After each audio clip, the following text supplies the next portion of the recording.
তিনি বলতেন কর্ম করতে হয়, মেয়ে লোকের বসে থাকতে নেই। বসে থাকলে নানা রকম বাজে চিন্তা কুচিন্তা সব আসে।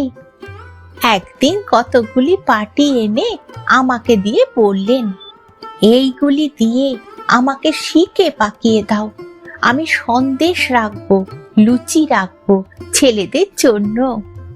আমি শিকে পাকিয়ে দিলুম, আর ফেসোগুলো দিয়ে ধান ফেলে বালিশ করলুম। চটের উপর পটপটে মাদুর পাততুম, আর সেই ফেসোর বালিশ মাথায় দিতুম। তখনও তাইতে শুয়ে যেমন ঘুম হতো, এখন এই সবে শুয়েও তেমনি ঘুমোই, খাট বিছানা দেখিয়ে। কোনো তফাৎ বোধ হয় না মা।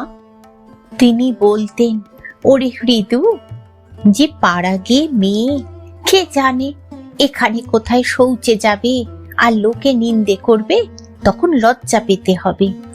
তা ও কিন্তু এমন যে কখন কি করে কেউ টেরই পায় না। বাইরে যেতে আমিও কখনো দেখলুম না।